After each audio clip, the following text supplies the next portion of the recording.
Hola a todos, soy Antoni Daimiel. Seguimos con la serie Recuerdos Imborrables, donde hago un repaso a la memoria de mis mejores experiencias en las finales de la NBA durante los más de 26 años que llevo como comentarista en televisión. En cada capítulo me acompañará algún invitado con el que poder compartir esa memoria y esa huella histórica de esta liga.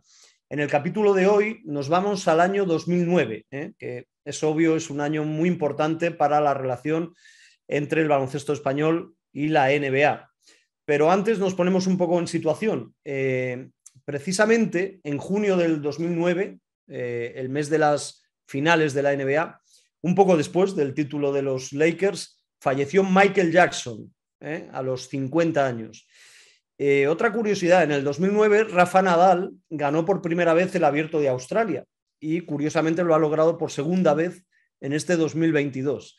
2009 fue el año de los 6 títulos del Barcelona de fútbol de Guardiola y también Usain Bolt batió los todavía vigentes récords de los 100 y los 200 metros lisos, 9,58 en 100 y 19,19 en 200. Lo digo, insisto, porque si crees que lo has corrido en menos, por favor avisa cuanto antes a la IAF, a la Federación Internacional de Atletismo.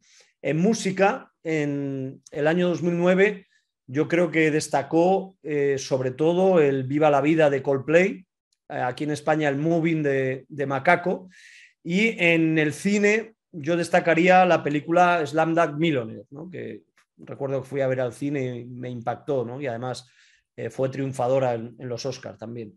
España ganó el Eurobasket del 2009 de manera brillante, yendo, lo recordarán, ¿no?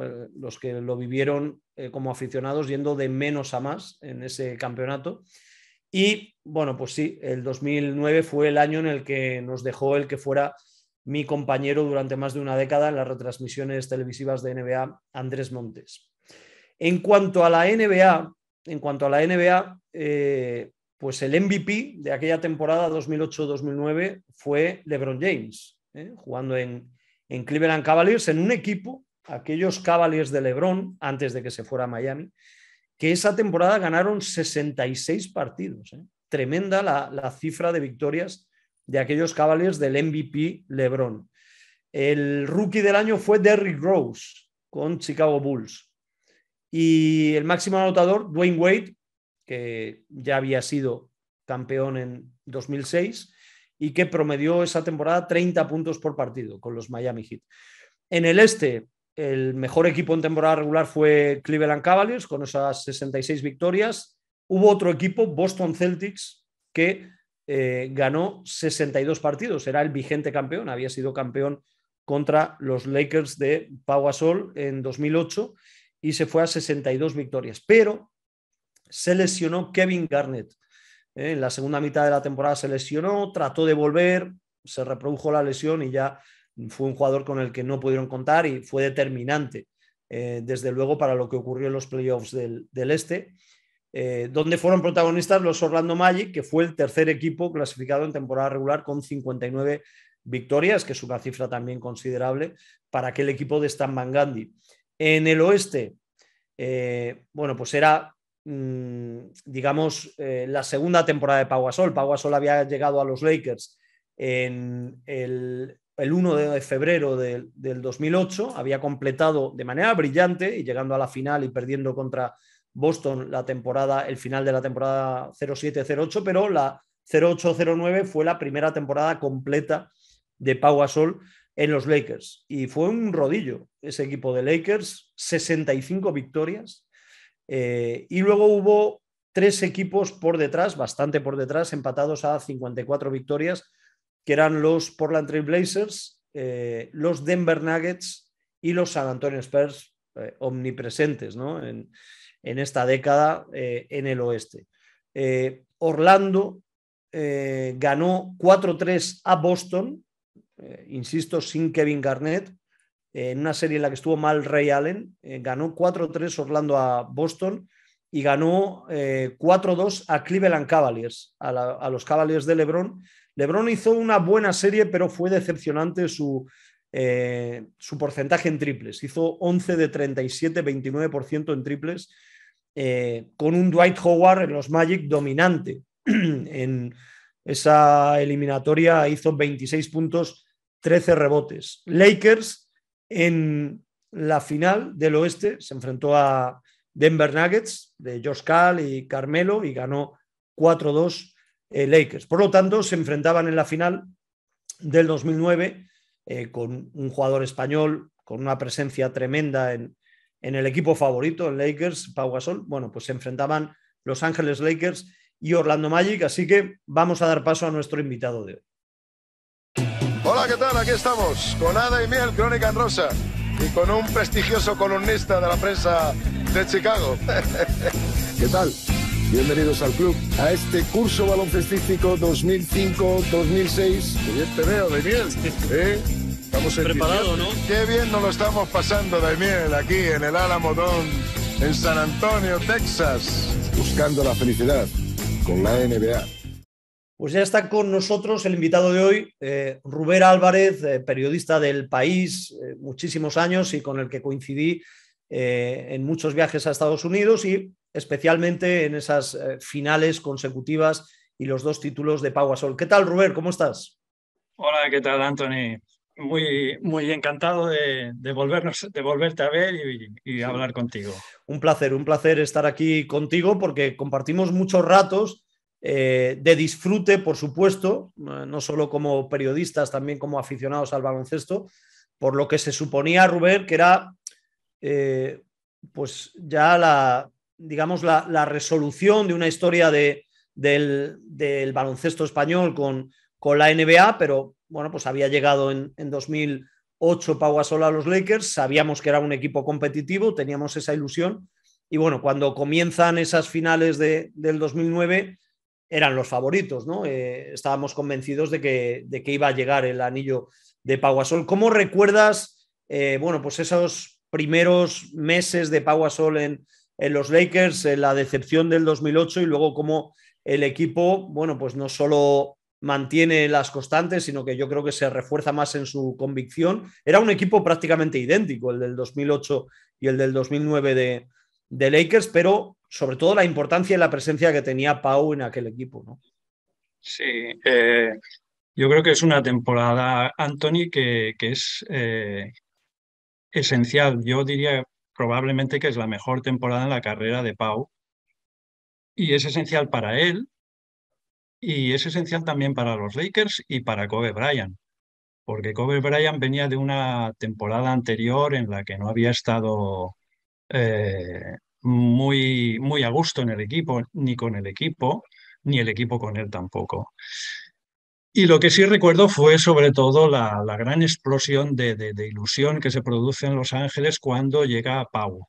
Eh, una puesta en escena espectacular, si recuerdas, Sí, sí, sí. que bueno, yo no había visto nada similar, ¿no? Con aquellas pantallas gigantes que hacían descender desde el videomarcador suspendido en lo alto del pabellón y en las que se proyectaban imágenes que eran muy emotivas, ¿no? Entonces Pau, pues eso llega pues como una figura en la que con la que todos dicen ahora sí, ¿no? Ahora es la hora de los Lakers, ahora es cuando podemos ganar. Pero al mismo tiempo lo recuerdo pues con mucha incertidumbre también, porque claro, Kobe Bryant y el equipo mismo no habían rendido al nivel que se esperaba de ellos. Había jugadores que no estaban dando de sí lo que se esperaba, ¿no? Tú te recuerdas Lamar Odom, ¿no? Sí, sí. El salto que da, el salto que se produce cuando llega Pau, que empiezan a jugar un poco más en conjunto la media temporada anterior. Y entonces esa temporada del 2008, Pau es capital ya, pues que empieza ya con, yo diría que es un periodo de 12, 13 meses que va desde Pekín, cuando son plata olímpica, hasta que ganan el oro en el europeo en Polonia, Claro. que claro, es que es tremendo lo que consigue Pau, ¿no? O sea, que Sí, sí. plata olímpica, el anillo de la NBA y el oro en el Eurobasket, pues es algo único. Sí, yo sí quería reflexionar sobre un poco, poner en valor no solo al jugador, por supuesto que eso todo el mundo lo tiene claro, pero la mentalidad de Pau, ¿no? Cómo Pau no solo toma como un reto llegar a Lakers con la exigencia que sabía que iba a tener, por exigencia por la ciudad, la franquicia, por Kobe también, que era un compañero muy exigente. La mentalidad con la que él llega para desde el primer día responder a esa exigencia, ser un jugador muy importante. Él, por ejemplo, cuando llega, nada más llegar a Lakers, dice que él está convencido que va a mantener su producción estadística que tenía, aunque había, digamos, menos para repartir lo que dejaba Kobe, ¿no? Pero él estaba convencido que iba a mantener su presencia. También los Lakers tenían, cuando llega Pau Gasol en el 2008 a Lakers, tenían a Andrew Bynum. Bynum tenía 20 años, pero yo creo que también ellos se darían cuenta ya con lo que vieran de Bynum con 20 años que no iba a ser el pivot dominante que podía ser, ¿no? Entonces, eso propicia también que Pau Gasol tenga ese hueco. Y luego la confianza que le tiene Phil Jackson a Pau, y también como Phil Jackson seguía una experiencia, un camino con Pau de exigirle al máximo. Me llama la atención repasando lo que fueron esas finales del 2009, 2010, los playoffs, los del 2008 también, la cantidad de minutos que jugaba Pau. Es que Pau promediaba por encima de 40 en las finales.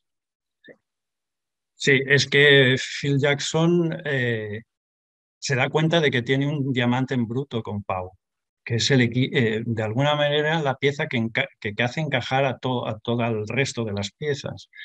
Pero al mismo tiempo, como dices, la exigencia es brutal, es máxima.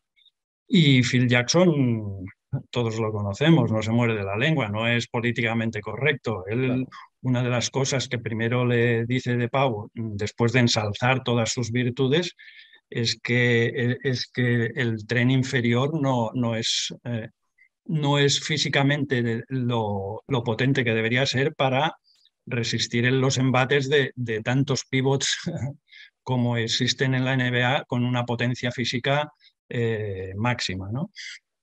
Y entonces todo eso se tiene que ir ajustando. Y con Kobe, Pau establece una relación estupenda, pero eso no quiere decir que no tengan sus rifirrafes. Me parece que hay una rueda de prensa después de un partido contra Memphis en la que Pau no se muestra nada satisfecho de cómo ha ido el partido, y es un partido en el que Kobe había hecho uno de esos récords que iba batiendo a miles, ¿no?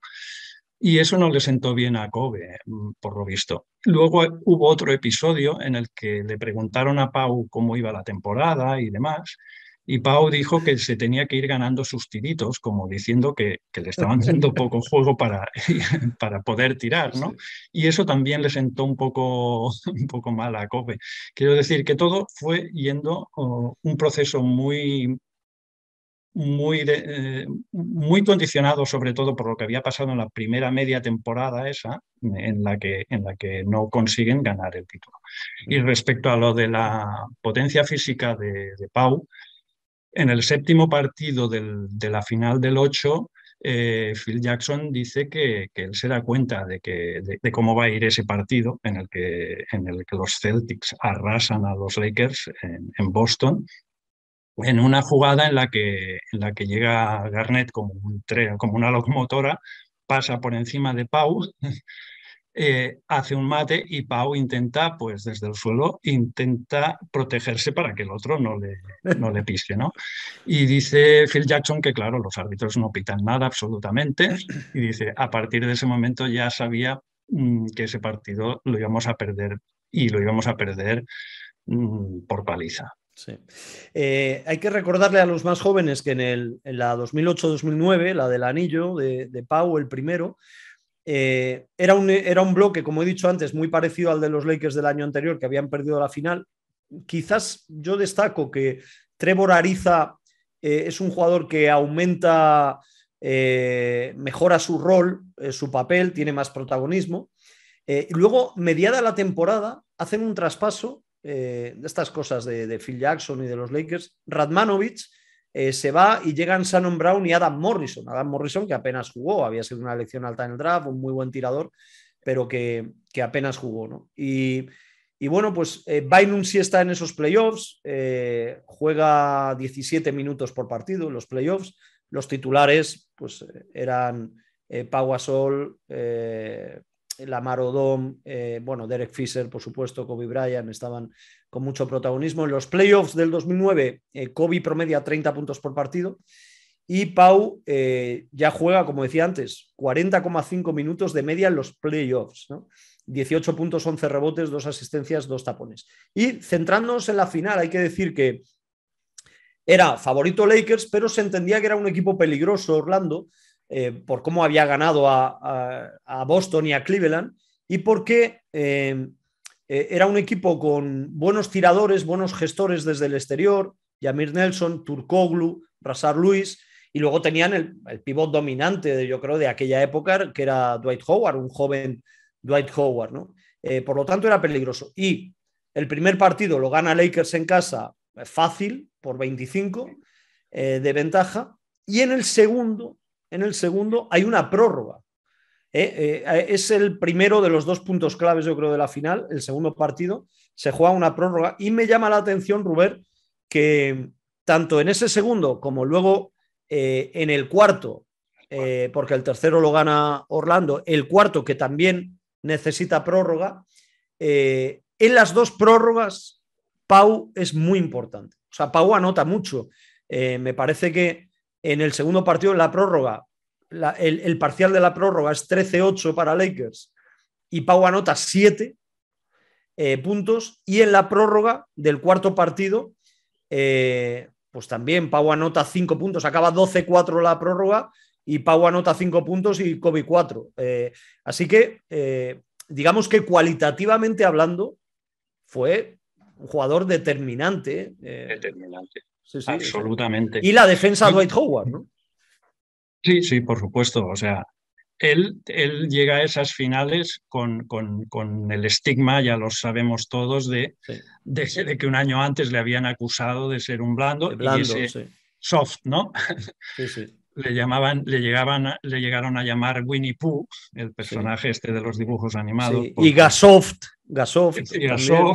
Sí, había múltiples apelativos. Todo el mundo estaba, la vida estaba abierta, ¿no? Para meterse con él.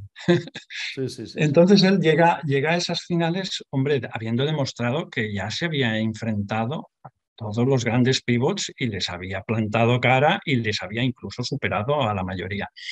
El caso de Dwight Howard es digno de estudio porque Dwight Howard precisamente es un jugador que basaba mucho su juego en lo que todos sabemos, en el físico y a veces también en las malas artes, ¿no? Y en el trash talking. O sea, tenías que ser un pivot muy cuajado para superar a Howard. Y Howard venía de hacer una temporada extraordinaria, porque creo que contra Cleveland y con... o sea, había jugado muy bien, había hecho una gran temporada. Lo que has comentado tú, que el récord de Orlando también era muy bueno. Ya, les habían superado Cleveland y Boston, pero era muy bueno, creo que tenían 59 victorias. Y entonces, pues Pau, para superar eso, pues necesita hacer un esfuerzo tremendo y hace unos porcentajes en la final que creo que son casi 19 puntos y casi 10 rebotes. O sea, es una brutalidad. Y yo creo que los Lakers alguna vez también se explicó que ellos jugaban a veces al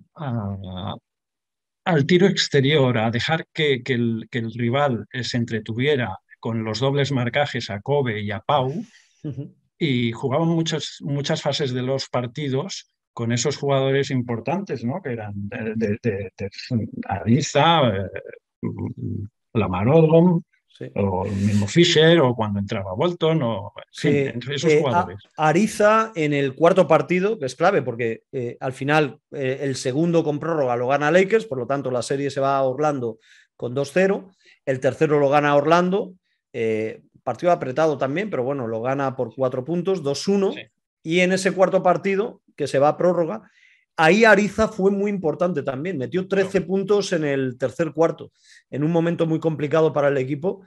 Por lo tanto, fue un jugador que se reivindicó, era joven en ese momento y se reivindicó totalmente en aquella final. Tenían enfrente a Turkoglu, que estaba jugando muy bien. Estaba Pietrus, también el francés, en los Orlando Magic. Pero Ariza fue muy importante. Y sobre el tema de Dwight Howard, yo siempre he dicho varias veces, ¿no? He dicho, para toda la gente que acuse de no muy buen defensor o de blando a Pau Gasol, que se ponga las finales del 2009 contra Dwight Howard o las del 2010 contra Garnett, porque Dwight Howard, que había hecho en la serie contra Cleveland, pues no sé si 26-12, 26-13 de promedios, en la final hace 15-15. O sea, pasa de meter 26 por partido contra Cleveland a meter contra Pau y contra los Lakers 15 puntos por partido. Y se queda por debajo del 50% de acierto en tiros, que es algo súper extraño para un jugador como Dwight Howard, que casi todo eran mates y tal. Por lo tanto, el trabajo y claro, defender así a Dwight Howard exigía, por supuesto, inteligencia, anticipación, pero también una resistencia física jugando más de 40 minutos por partido, bueno, de la que disponía Pau Gasol, ¿no? Pese a que estéticamente o gestualmente pueda parecer otra cosa. Yo creo que es eso, que gestualmente Pau da a entender una cosa que no es. O sea, parece pues como más blando, parece como más liviano, pero a la hora de lo que dices tú es meridianamente claro. O sea, solo hace falta ver los números para decir qué ha pasado ahí. O sea, si Dwight Howard ha pasado a casi la mitad de la producción que tenía, por algo será, ¿no? Sí. Yo creo que Orlando ahí, a ver, también tuvo, hay que ver también cómo llegó a la prórroga en el segundo partido, porque me parece que Courtney Lee falla una alley-oop que hubiera evitado la prórroga. Sí, eso es. Y luego hay también un error en el cuarto partido que le acusan a Jameer Nilsson en el marcaje a Kobe, que dejan solo, o sea, hace un doble marcaje a Kobe y deja solo a Fisher. Fisher había fallado 5 triples, pero claro, si le dejas solo... Sí, además pues siempre fue un especialista en meter el que hacía falta, ¿no? El que hacía falta. Claro, Fisher fue también otra de las piezas clave en ese muy importante. En ese equipo. Quería preguntarte, Robert, ¿qué recuerdo tienes de cómo Pau Gasol, a nivel personal, con respecto a la relación con la afición, con la prensa, cómo él asimila el título, el ser campeón? Él, al final, era un jugador que llega, bueno, pues en el 2001 a la NBA, por lo tanto llevaba 8 años ya en Estados Unidos y en la NBA, pero él, su frustración en Memphis viene también porque él tenía una mentalidad europea de querer ganar y querer competir todo el tiempo, ¿no? Y no asumir estar en un equipo perdedor, ¿no? Entonces, cuando ya consigue por fin ser campeón de la NBA, ¿tú crees que cambia en algo él? ¿Tú le ves un cambio? Recuerdo que fuimos a entrevistarlo, desde Orlando fuimos a Los Ángeles a entrevistarlo allí. ¿Recuerdas algo en especial de cuando hablaste con él, cuando le entrevistaste? Yo creo que sobre todo que estaba liberado, se liberó, se quitó un peso de encima. Eso es lo que a mí se me quedó, ¿no? Como más, lo que más recuerdo. Pero yo creo que interiormente él dio un paso importante con ese anillo. Interiormente se sintió, a ver, es lo que decías antes me parece que has explicado algo, ¿no? Que ya en el sentido de que Pau es muy osado, no sé si osado es la palabra, tiene una confianza enorme en lo que él va a hacer. Sí, lo decías a propósito de cuando llega, ¿no? Que dice, yo le digo, pero no vas a poder rebotear. Yo recuerdo que le pregunté allí en Nueva York, como antes de debutar. Dudas, claro, digo, no vas a poder rebotear como reboteas en Memphis, en Lakers. Y él me decía que sí.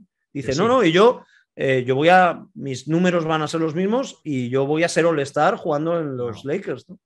Pero a pesar de esa gran confianza que tenía en él mismo, yo creo que es humano que le debía faltar el título, ¿no? El gran título. Pensemos que solo tenía como gran título el Mundial, que la Claro. medalla de plata también estaba muy bien y que era histórica, pero a nivel de grandes títulos le faltaba ese. Y entonces yo creo que ahí da un salto de decir, bueno, si antes tenía confianza, a partir de ese momento ya la confianza es Claro. arrolladora y eso se trasluce pues después en el europeo de Polonia, que nunca había ganado España y lo ganan a pesar de que empieza fatal. Y Pau es uno de los que empieza fatal, es europeo, por Sí, sí, cierto, sí, sí. pero acaban de una manera extraordinaria. Entonces yo allí a Pau lo veía, pues es que Pau transmite esa imagen de deportista exquisito, de deportista que es que te sorprende tanto, ¿no? Que las cosas que hace y dices, bueno, está bien con la prensa, está bien con sus compañeros, está bien con el entrenador, está bien con John Black, que ya lo Sí, sabes, un sí, sí, sí. hueso Un para hueso, todo, sí, el responsable de prensa de los Lakers, un hueso, pero sí. está bien con una inteligencia muy grande, porque yo a Pablo he visto que a lo mejor la prensa anglosajona, o americana básicamente, eh, pues le acaparaba y él tenía la habilidad de decir, bueno, oye, yo ya ahora haré una parte con vosotros, Sí, tal, sí, y sí, eso sí. lo manejaba con John Black, que no Sí. es, ya digo, repito, nada fácil. Sí, sí, sí, es verdad. Y Es él verdad. yo creo que eso lo trasladaba a todas las cuestiones con el equipo, además. Yo tengo una anécdota suya bueno, al final lo entrevisté en otra ocasión en San Antonio y bueno, no sé por qué esas cosas que también es muy propio de Pau, que te va dando largas y dando largas hasta que al final ya no, nada más quedaba, o sea, era imposible, o sea, tenían que entrenarse el día antes del partido y dices, bueno, y salió de la pista, me metió debajo de las gradas, Anthony, Claro. allí todo a oscuras y allí me dio la entrevista. Y entonces, con la mala suerte o buena suerte, no lo sé, que pasó Phil Jackson, que en ese momento no recuerdo si iba con muletas, Ajá, puede ser, sí. o muy impedido, Sí, sí, con sí. muchas dificultades caminar. Sí, sí. Y le soltó un bramido, dice, ¿qué haces aquí cuando tenías que estar en la cancha? Y Pau tiene esa gran habilidad de hacerlo simpáticamente y decirle, tranquilo, Phil, que yo en 2 minutos estoy ahí y voy a rendir como el Sí, que sí. más. Sí, sí. En Siempre se ha fin, eso es manejado lo que a bien. mí se me queda de Pau, ¿no? Esa gran habilidad para manejar todas las situaciones con quien sea, con la prensa, con el entrenador, con sus compañeros, con Kobe, que es un personaje que todos sabemos que no es nada fácil.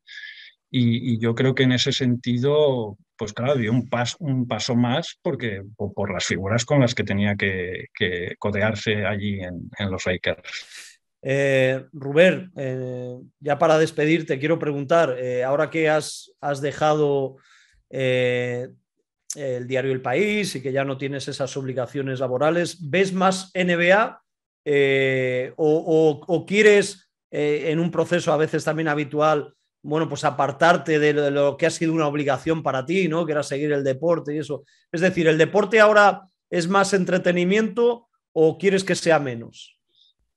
Bueno, tengo que decir que realmente sí me he dado un compás de espera, beneficiado también por el calendario, pero Claro. supongo que ahora cuando empiece la cosa con los playoffs y tal, volveré a engancharme. Claro. Seguro, me interesará y me sigue interesando, ¿no? Sí, Lo que sí. pasa es que sí, y es verdad también que lo veo desde otra perspectiva mucho más personalmente agradecida, porque claro, lo Claro. ves sin esa presión y entonces yo creo que incluso es bueno para un periodista hacer ese ejercicio de decir, oye, hoy lo voy a ver como un aficionado más y entonces incluso te das cuenta de que captas cosas que dices, oye, pero si captas más cosas así, a veces que cuando estás con tanta tensión y con el traje de periodista, ¿no? Pero claro, todo no se puede tener. Realmente yo creo que para disfrutar se disfruta más pues como un aficionado y que puedes permitirte dar los juicios que quieras sobre los jugadores, sobre quienes comentan, sobre los entrenadores, Sí, sí. sobre tus compañeros si es necesario.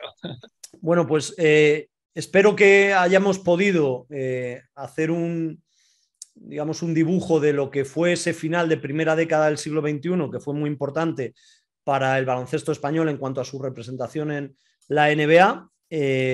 Tengo grandes recuerdos de aquella época, de los viajes, de todo lo que compartimos allí. Así que, Rubén, te agradezco mucho haber estado aquí este rato charlando y recordando sobre esa época. Y nada, seguirá recuerdos imborrables con ya la segunda década de este siglo XXI, más NBA. Muchas gracias. Gracias a ti, Anthony, y como sabes, te tengo un aprecio enorme y te deseo lo mejor y en fin, que siga triunfando el baloncesto español en Estados Unidos dentro de lo que sea posible. Es mutuo, Rubén. Muchas gracias. Un abrazo. Muchas gracias a ti.